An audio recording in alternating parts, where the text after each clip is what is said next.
Welcome to LG TV. Rangareddy జిల్లా షాద్నగర్ పట్టణంలోని శాస్త్ర గ్లోబల్ స్కూల్లో 10వ తరగతి చదువుతున్న విద్యార్థి నీరజ్ అనుమానాస్పద స్థితిలో భవనంపై నుండి పడిన ఘటన షాద్నగర్ వాసులను షాక్కు గురిచేసింది.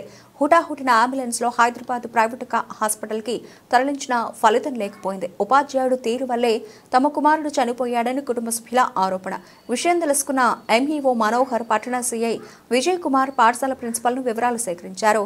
ఏబీవీపీ ఎస్ఎఫ్ఐ విద్యార్థి సంఘాల నాయకులు విద్యార్థి నీరజ్ కుటుంబ సభ్యులకు న్యాయం జరగాలని డిమాండ్ చేస్తూ పాఠశాల ఫర్నిచర్ ధ్వంసం చేశారు. అనంతరం విద్యార్థి సంఘాల నాయకులను పోలీసులు అరెస్ట్ చేశారు.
స్టూడెంట్ దేనికి పనికిరాదు, ఉద్యోగాలు రావు వీళ్ళకు.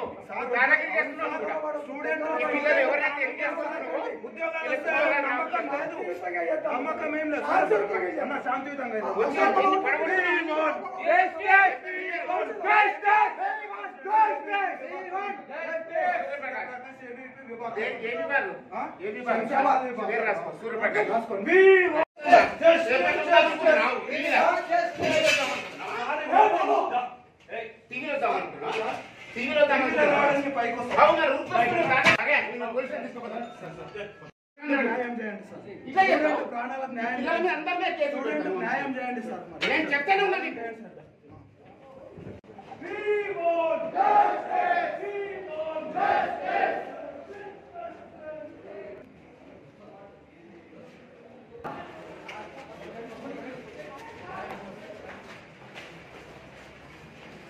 మళ్ళీ చేస్తా చేయమని ఒకసారి అందరు చూడండి, నేను మొత్తం పోయి పలగొడతాడు. చూడండి పోయి చూడండి, నేను ఒక్కడికే బాగుంది ప్రపంచంలో. నువ్వు ఒక్కడే కదా, నువ్వు ఒక్కడే చేస్తేనే ప్రపంచం ఆగుతుంది. దాని పోయి కూరల మీద అందరు ఇప్పుడు వీడియో చూసినా కదా, అందరూ చేసి పెడతా అందరి మీద.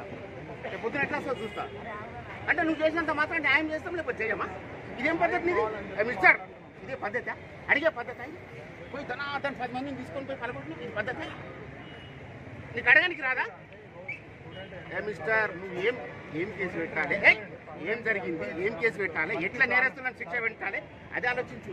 నువ్వు ప్రజాస్వామ్యంలో ఉన్నావు, నువ్వు అడవిలో లేవు, నువ్వు ఏం ఆలోచిస్తున్నావు? ఇదే ఆలోచన, ఇదే కూరగాయల మీద కేసు పెట్టేటట్టు.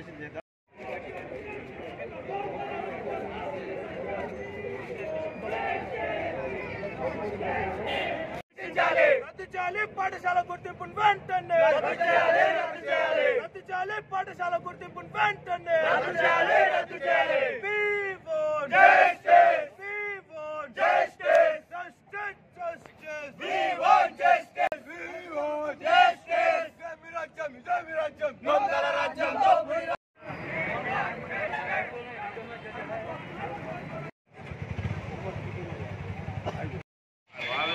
మాటలకి ఇంకొక మాటల ప్రతి మాటకి కూడా మనకు సాక్ష్యం ఉంటుంది. ఇది ఒక సాక్ష్యం, ప్రత్యేక సాక్షి కావచ్చు, ఏదైనా కావచ్చు.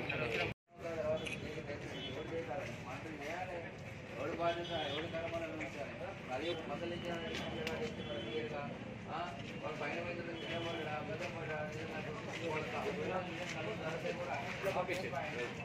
ఆ స్కూల్లో అయిపోయిన గోడ చేస్తున్నారు. గోడనప్పుడు పడాలని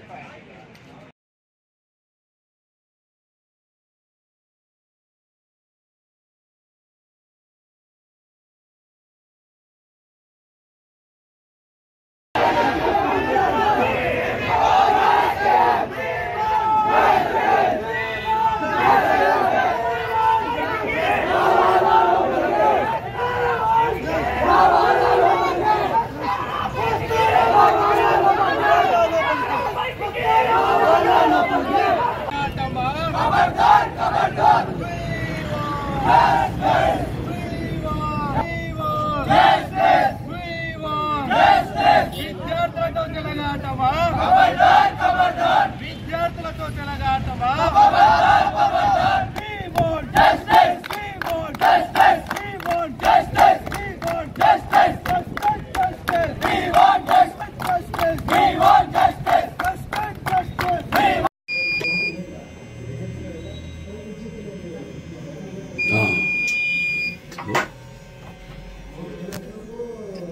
ఇట్లా వచ్చిండు, స్ట్రైట్ వచ్చిండు.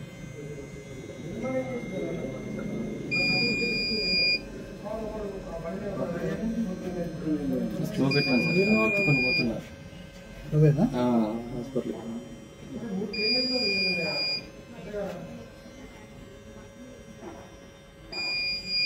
ఒక్కసారి మనం పైకి వచ్చి చూద్దాం. ఆరోగ్య బాధ్యత ఇన్ఫర్మేషన్ ఇచ్చిండా? ఈ రోజు ఇన్ఫర్మేషన్ ఇవ్వరు అన్న విషయాన్ని నేను కూడా నమ్ముతున్నా సార్. నువ్వు కూడా మంచోడిగానే నమ్ముతున్నావు. ఈ రోజు చెడు జరిగింది కాబట్టి నేను అడుగుతున్నాను. చెడు జరిగింది అడుగుతున్నాను. చాలా మంచిగా అందులో కెమెరా ఉంది, పోయేందుకు పీకేస్తున్నాయని అడుగుతున్నాను. పీకేసింగ్ లేదు, ఏం లేదు. యాక్చువల్లీ ఇది నా క్యాబిన్. తలకాయ లేనట్టు మాట్లాడుతూ ఒక రోజు పెట్టుకోవడానికి పెద్ద ఖర్చు అవుతుందా? దాన్ని నాకు అర్థం కాదు. అదే శాఖకి ఫోన్ చేయండి సార్. శాస్త్ర స్కూల్ నుంచి ఎన్నిసార్లు కాల్ వచ్చిందో అడగండి. సార్ ఇప్పుడు తప్పు జరిగింది కాబట్టి ఇన్ని రోజులు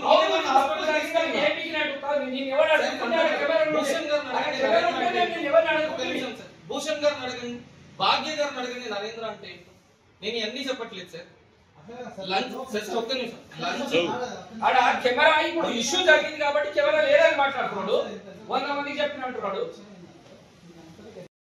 ఇప్పుడు మన తప్పు అయిపోయింది అమ్మ. నిజంగా అసలు పంపించినా కూడా మనది తప్పైంది ఇంటికి.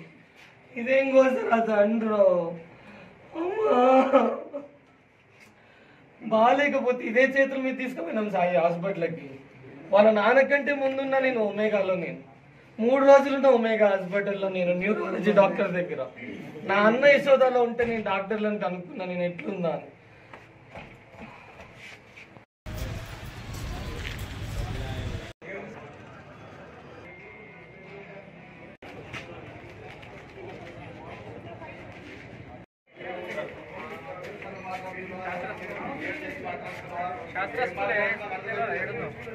కొత్త లేకుండా మాట్లాడుతున్నావు.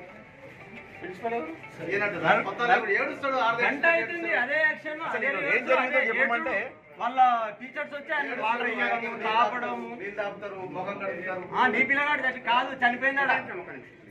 మీరు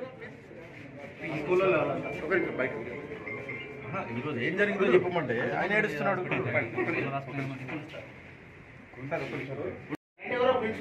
ఆయన సార్ ఆయన్నే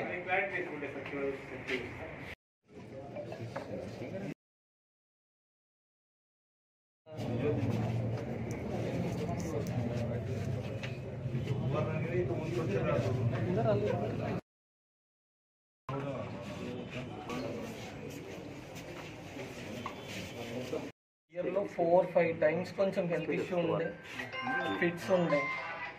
సరే బాగానే ఉన్నాడు, క్లాస్కి రావడం, కళ్ళు తిరిగి ఊరికే పడిపోతూ ఉన్నాడు. సరే కళ్ళు తిరిగి పడిపోయినప్పుడల్లా కాన్షియస్లో తీసుకురావడం, పక్కనే ఉన్న హాస్పిటల్కి. సరే ఇవాళ కూడా కొంచెం అన్ఈజీగా ఉన్నాడు. 4:30కి ఇంటికి వెళ్ళమన్నాం, అంటే ఎప్పుడు బాగాలేకపోయినా 4:30కి ఇంటికి పంపిస్తూనే ఉంటాం. వాళ్ళ చెల్లి కూడా సేమ్ వెహికల్లోనే ఉంటుంది. 4:15కి వెళ్ళు అని చెప్తా, నేను 4:30కి వెహికల్లో వెళ్ళు అని వెళ్తా అన్నాడు. సరే ఎట్లుంది అని కూడా నేను కాల్ చేశాను. మళ్ళీ పైకి కిందనే ఉన్నా కాబట్టి ground floor, second floor classes. నీరజ్కి ఎట్లా ఉందని కూడా నేను కాల్ చేసి అడిగాను. నీరజ్ కిందికి వస్తుండు అని అన్నారు. సార్ కిందికి వస్తుండు అని అనుకుని ఇట్లా క్యాబిన్లో కూర్చున్న తీరా చూసేసరికి కింద ఉన్నాడు. వెంటనే హాస్పిటల్కి తీసుకొని వెళ్ళినాం. మేము ఇట్లా అవుతుందని అయితే మేము గెస్ చేయలేదు సార్. అసలు ఈ రకంగా అవుతుందని నేనైతే అనుకోలేదు సార్. నీరజ్కి సొంత తమ్ముడు కంటే ఎక్కువ చూసుకున్నాం సార్. నీరజ్ని బాగాలేదని వాళ్ళ మమ్మీకి కేర్. షాద్నగర్లోని శాస్త్ర గ్లోబల్ స్కూల్లో 10వ తరగతి చదువుతున్న విద్యార్థి నీరజ్, తండ్రి పేరు భూషణ్, షాద్నగర్ లోకల్ పిల్లవాడు. ఇదే పాఠశాలలో 10వ తరగతి చదువుతున్నాడు.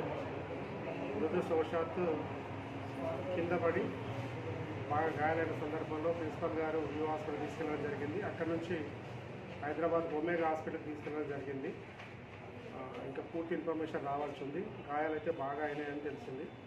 హాస్పిటల్లో ఇక్కడ సీరియస్గా ఉందంటేనే హైదరాబాద్ తీసుకెళ్లారు. అది ఇంకా హాస్పిటల్లో ట్రీట్మెంట్ తర్వాత ఏమైనా తెలియదు. మొత్తమైతే ఇది ఒక దురదృష్టకరం. ఒక 10th క్లాస్ చదివే విద్యార్థి పడిపోవడం ప్రమాదవశాత్తు అది మరి వాటి అనేది ఇప్పటికే తెలియదు. ఇంకా ఎంక్వైరీ చేసి పూర్తి వివరాలు చెప్తారు. మిగతా పిల్లలతో కానీ లేదా టీచర్స్తో కానీ ప్రిన్సిపల్తో మాట్లాడితే కానీ చెప్పగలను. బాబు చనిపోయాను తెలియదు, ఇప్పుడు అధికారికంగా ఏం తెలియదు. చెప్పడానికి రాదు, రెండింటి ఒకదానికి చేయడానికి రాదు. ఇది ప్రమాదవశాతంలో లేదా ఒక దురదృష్టకరమైన సంఘటన కనుక ఇప్పుడు ఏం మాట్లాడలేదు దాని గురించి. నిజంగా నేను యాక్షన్ తీసుకున్నాను, లెటర్ పెట్టాను, ఫైర్ ఆఫీసర్కి తెలిపాను. అప్పుడు ఏం లేదు కానీ ఆ పిల్లోని హాస్టల్ కానిస్తాను, అది మాత్రం షూట్ చేయాలి. నేను తీసుకున్నది 3 నెలల కింద షార్ట్ తీసుకున్నాను. ఇప్పటికి దాదాపుగా 7-8 హై స్కూల్స్ తిరిగాను, ప్రైవేట్ స్కూల్స్. అది కూడా 10th క్లాస్ పిల్లలతోనే మాట్లాడాను నేను, వేరే ఒకటి కాదు.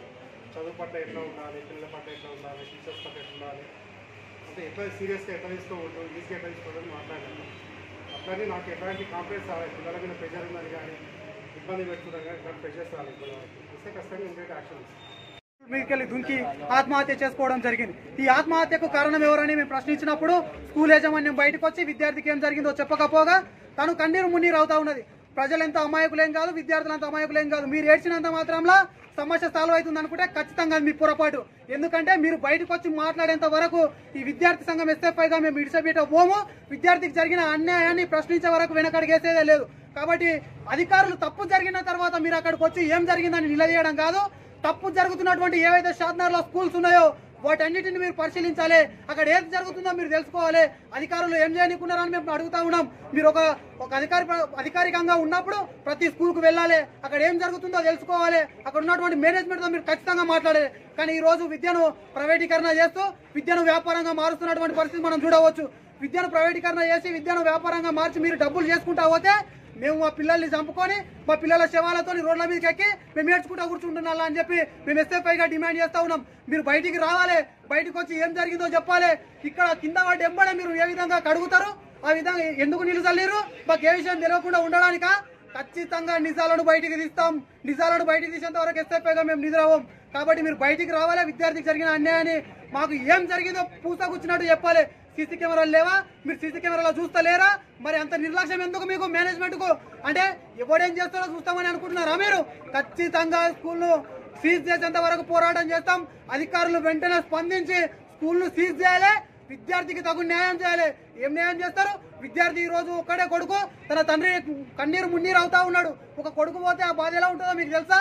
మీరు ఈ రోజు ఏడుస్తా ఉన్నారు, దొంగ ఏడుపులు ఏడుపుతా ఉన్నారు. కాబట్టి మీరు బయటకు వచ్చి చెప్తేనే కదా మాకు విషయం తెలిసేది. మీరు ఏడిస్తే మేము ఎలా దాన్ని తీసుకోవాలి? కాబట్టి ఖచ్చితంగా దీనికి అధికారుల నిర్లక్ష్యమే కారణం.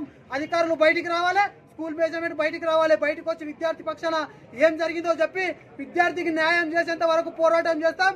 లేని పక్షంలో ఎంతటి కార్యక్రమాలకైనా పూనుకుంటామని చెప్పి SFI గా డిమాండ్ చేస్తా ఉన్నాం. మా టౌన్ అధ్యక్షుడు భూషణ్ గారు నాకు ఫోన్ చేసి అలాగే ఇన్సిడెంట్ జరిగింది, నేను హాస్పిటల్లో అంటే పక్క వివా హాస్పిటల్కి వెళ్ళాను. అక్కడికి పోయిన తర్వాత కాళ్ళు విరిగినాయి, నెత్తికి దెబ్బ తాకినది, ఆక్సిజన్ పెట్టిన తర్వాత అతన్ని షిఫ్ట్ చేసినాము హైదరాబాద్. చేసినాక ఇక్కడికి వచ్చాను, చూసి ఎట్లా జరిగింది ఏం సంగతి అనేది. అప్పటికే వీళ్ళు రక్తం అంతా కడిగేసి ఒకసారి రక్తం ఉన్న గడ్డది ఉన్నది అట్లే.